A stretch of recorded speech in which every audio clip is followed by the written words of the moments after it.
Mindfulness, isa to sa mga practices na sobrang nakapagpabago ng experience ko sa buhay. So, ano ba yung mindfulness? Mindfulness is, base siya sa Buddhist practice actually, pero hindi siya tied sa Buddhism na religion, no? Kahit sino pwede siyang i-practice. And then, na-popularize siya ni Jon Kabat-Zinn. Siya yung nakapag-develop ng tinatawag na MBSR or Mindfulness-Based Stress Reduction Program. So, ang ginawa niya is ginamit niya yung mindfulness practice ng mga Buddhist, tapos in-apply niya into practical life. Kaya niya na-develop yung mindfulness, MBSR program as an approach or a tool na magagamit for managing stress, no? And then later on na-develop pa siya ng develop hanggang sa naging marami ng naging approach, pero kumbaga very simple lang naman talaga yung ginagawa ng mindfulness practice, no? Tinutulungan tayo na maging present or maging fully attentive sa present moment. Ngayon, siguro tatanungin mo, kailangan ba talaga natin yun? Ano naman, present naman ako. Ano bang ibig mong sabihin pag, ano bang sinasabi mo, Fred, pag sinabing present? Okay naman ako, parang gano'n, di ba? Parang isipin mo, ano bang importance nun? Ano ba talagang, paano siya makakatulong? Yun yung siguro yung simpleng tanong. Paano siya makakatulong or paano niya may improve yung experience natin sa buhay?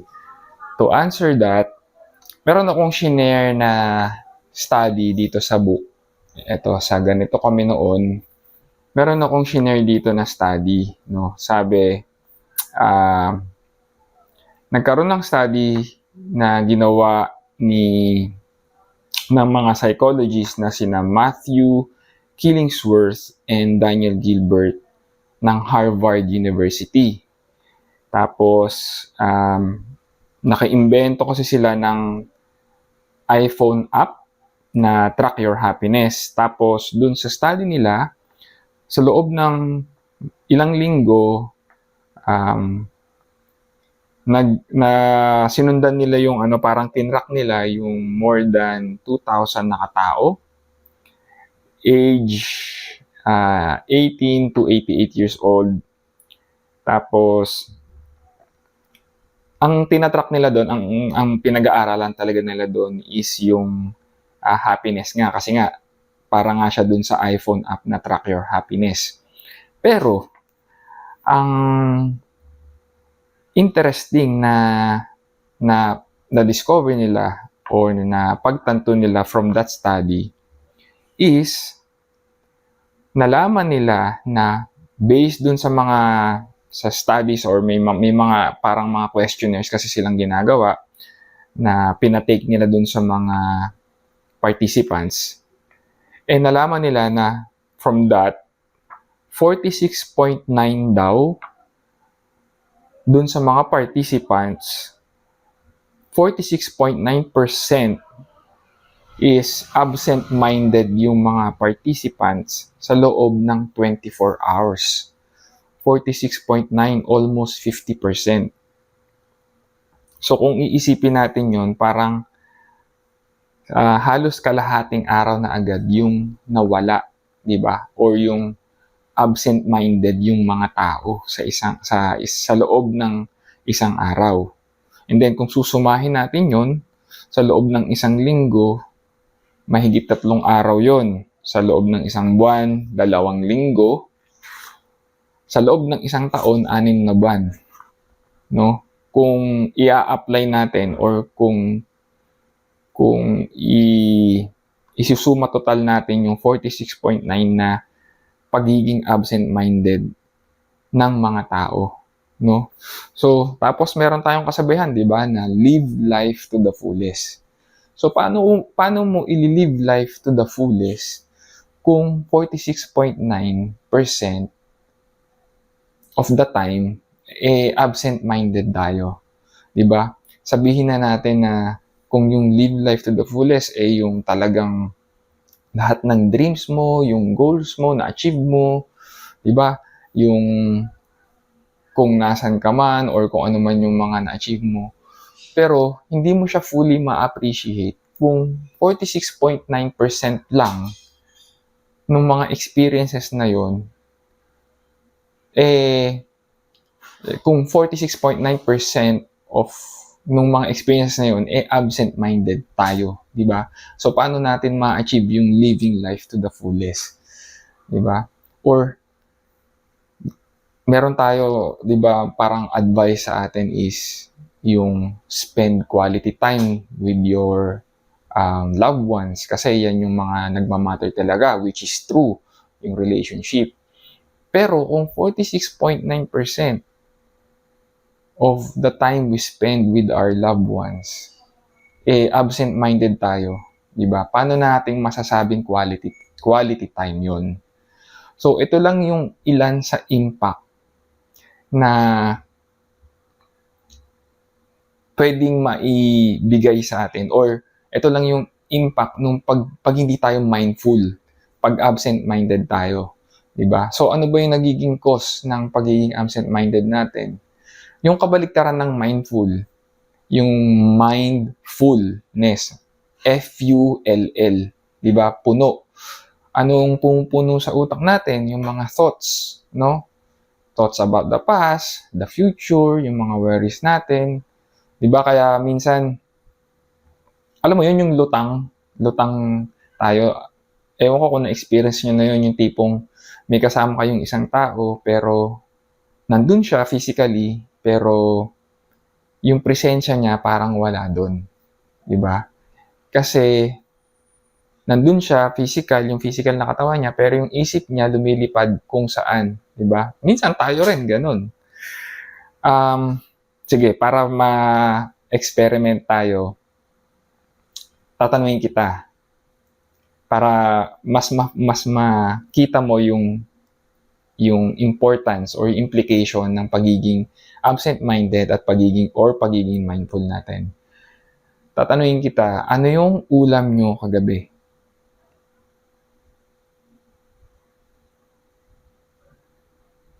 Ano yung ulam nyo nung nakarang araw or kaninang umaga?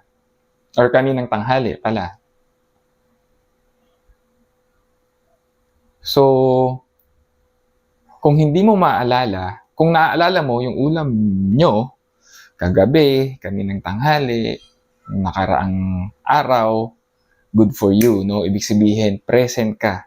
Nandun ka nung time na yon. Kumbaga, fully present ka and aware ka dun sa moment na yon. Pero kung hindi, which is very common sa mga tao, yun yung epekto o yun yung impact pag hindi tayo present dun sa moment na yon, or pag hindi tayo mindful, di ba? Nandun tayo, pero yung isip natin nasa ibang lugar, nasa ibang bagay, may iba tayong iniisip, no? So, yun yung isang impact nun.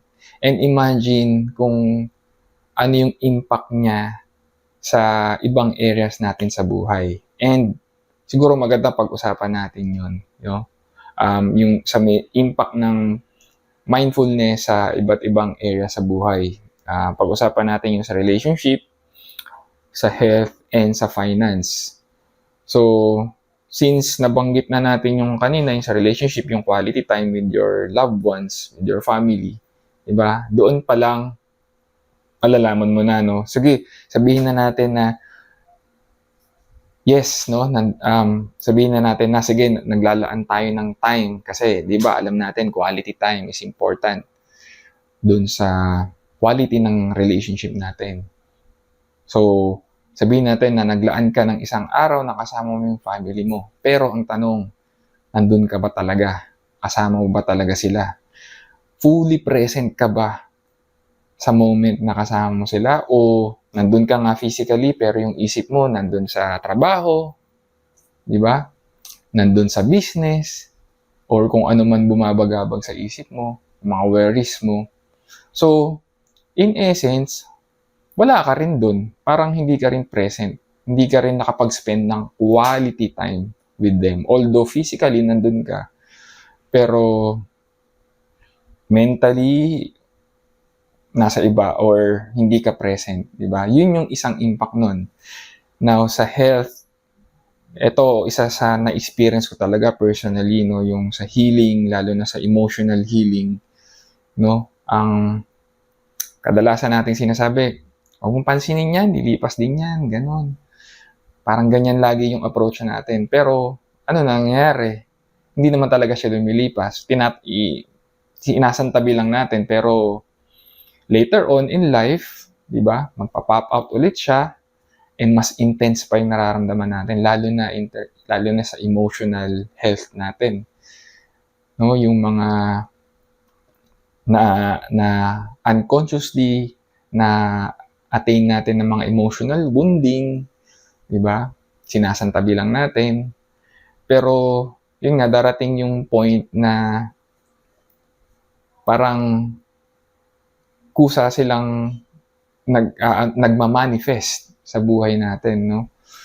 So, and hindi natin yun may heal kung hindi tayo mindful, no? Ako, personally, naging experience ko is nung naging intention ko talaga to heal myself, yung emotional aspect, yung naging mindful talaga ako dun sa mga emotions na nafe-feel ko. Kasi in order to heal, you have to feel, diba? You have to feel those emotions. So, and kailangan nun, maging mindful tayo dun sa mga nagiging, dun sa mga lumilitaw na emotions natin when we're going through emotional healing. So, yun yung isang example nun. Now, sa finance naman, kanina, nagbabasa ako ng book ni Tony Robbins about money. Tapos, isa sa mga parang exercise na pinapagawa niya doon or pinapatry niya is yung tinatawag niya na mindful saving. No? So, ano yung practice na yun? Sabi niya doon, parang maging mindful daw tayo sa mga gastusin natin.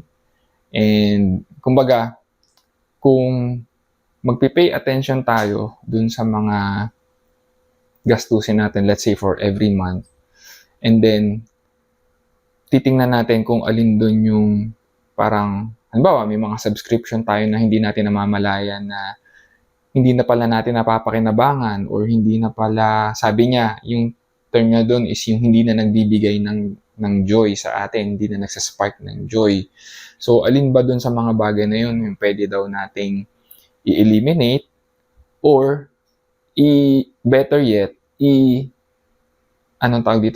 i-transfer natin sa savings, di ba? Instead na maging expenses, i-convert natin siya sa savings. And hindi natin yun magagawa kung hindi tayo mindful. So, yun yung practice na sinasuggest niya, mindful saving. Pwede rin natin siyang gamitin sa spending habits natin. Maging mindful tayo, di ba? Kung magiging mindful tayo, baka meron tayong mga like yung sa mga spending habits natin, tingnan natin doon kung alin yung parang unconsciously is parang ginagawa na lang natin out of habit, no? So, ayan pala yung isang benefit, no, ng practice ng mindfulness. Pag meron tayong gustong i-break na habit na alam natin hindi nakakabuti for us, mindfulness is a very good practice, no, na i-incorporate natin sa buhay para ma-break natin yung habit na yun. Why? Because the first step to change is awareness. Without awareness, there's no change, no? And madedevelop lang natin yung awareness na yon through mindful practice. Okay? So, yun lang yung ilan sa mga example na kung paano nagkakaroon ng impact yung pagiging mindful natin, no? And kahit sa mga maliliit na bagay, lalo na pala sa mga maliliit na bagay, yung mga simpleng bagay na hindi natin napupuna, na pag pinagsama-sama mo yung mga maliliit na bagay na yun yung mga importante pala sa buhay na hindi natin mapapansin kung hindi tayo mindful. Okay? So, ayun lang yung ilan, and mas marirealize mo siya pag napapractice mo na. So, para mas ma-realize mo, may isasuggest ako sa'yo na practice na ito rin yung ginawa kong practice nung nagsisimula pa lang ako, no? Before ko na-develop yung pagiging mindful, no? At up to now, kumbaga, ginagawa ko pa rin siya kasi nakita ko yung positive impact niya sa experience ko sa buhay. So, as a practice, yung suggestion ko is, katulad nung ginagawa ko, para rin makatulong sa pag-build ng, pag-develop ng attitude of gratitude in your life, is yung tinatawag ko na body scan with gratitude. No? So, every day, pagkagising, imbis na cellphone yung titingnan mo agad or kung ano man yung habit mo, unconscious habit na ginagawa mo pagkagising, subukan mo gawin na pag nagkaroon ka na, once na maging conscious ka, hinga ka muna. So, be mindful of your breathing. So, and then after that, body scan, ibig sabihin from yung buong body, i-scan mo siya, no? So, ilalagay mo yung attention mo, i-focus mo yung attention mo sa katawan mo sa different parts of your body from head to toe. Okay? So, example, sa buhok or sa ulo, parang i-focus mo yung attention mo doon, tapos samahan mo na rin ng gratitude practice. Pwede mong sabihin na or isipin na focus mo while focusing your attention sabihin natin sa skull, ganun. Example lang, sa skull. Parang, thank you skull for protecting my brains, my head, ganyan. So, isip mo lang to parang ganun. And then, gagawin mo siya throughout, para sa lahat ng parts na maisip mo, kahit saan lang na part ng katawan mo. Halimbawa, sa heart mo, ganyan. So, nag-express ka ng gratitude or appreciation sa heart mo kasi yan nandyan yung nakasalalay yung buhay natin, di ba? So, yung mga ganung bagay, or sa kamay, let's say, be mindful, no? Yung sa sensation, no? Ayan, pwede mong gawin yan. Yung maging mindful ka, pwede mong yung gantong exercise sa kamay, no? Then, i-feel mo lang yung sensation, pwede mo yung gawin. Halimbawa, sa buhok, no? Ito yung isang ginagawa pala dun sa MBSR program ni John Kabat-Zinn, no? Alam ko medyo corny siyang gawin, pero ito yung practice na hindi mo namamalaya, nagkakaroon siya ng magandang impact kasi nagiging mindful ka na sa buhay, no? So, halimbawa, ganito, yung sa buhok, parang hahawakan mo lang siya, tapos aalamin mo lang, ibibigyan mo lang ng attention yung sensation mo dun sa habang hawak mo yung libro, ganun. So, pwede mo rin siyang gawin sa kahit, yun nga yung sa iba't ibang parts ng katawan mo. Then after that, all throughout the day, maglaan ka ng time out during the day, no? Just to pay attention kung ano man yung nangyayari sa surroundings mo, no? So, yung mga ganung practices, mga very simple and basic practices na focusing your attention, makakatulong yun para mas maging mindful ka, okay, sa buhay mo. And, Ang pinaka-best practice, at least for me, and yung masasuggest ko, is of course yung meditation practice. No? Kasi dito talaga yung madi-develop mo yung awareness mo, mag-expand yung awareness mo, and yung magiging mindful ka. No? So ako, ginagawa ko yun every night bago ako matulog. Naglalaan ako ng 10 to 15 minutes to meditate. Simple lang, meron akong meditation practice talaga na ginagawa yung heart center, heart awakening or heart center. So, ang ginagawa ko naman doon, nakafocus ako dito sa heart center, sa energy center. Pag-uusapan natin yan in another video. Pero, ayun lang, pwedeng ganon or pwedeng sa breath mo, sa paghinga mo, 10 to 15 minutes or pwedeng mag-start ka ng 5 minutes lang. Mag-focus ka lang dun sa paghinga mo, ganon. Yung simpleng practice na yon, pag ginawa mo siyang habit, sobrang laki ng impact na magagawa nun sa buhay mo. So, subukan mo yun for at least 7 days, no? If kung kaya mo na i-extend to 21 days or kung mas maganda, isang buwan, subukan mo lang yung mga maliliit na practices na gano'n hanggat kaya mo. Yung mga maliliit na practice, yun nga, yung mga 5 minutes or 10 minutes of your day, pag makakapag-break ka, be mindful lang. No? And then later on, eventually, magiging natural part na siya ng buhay mo. And marirealize mo na paunti-unti, even yung mga simpleng experience lang sa buhay, hindi naman kailangan yung grand experience. Although, mas lalo mo silang ma-appreciate pag mindful ka. Pero, even yung mga simpleng bagay lang sa buhay, pag naging mindful ka, sobrang laki ng difference na may experience mo, no?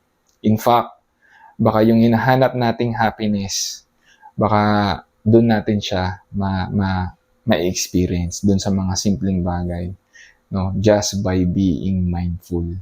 So I hope nakatulong tong video na to and makatulong sa'yo to be more present in your life and ma-achieve natin yung living life to the fullest.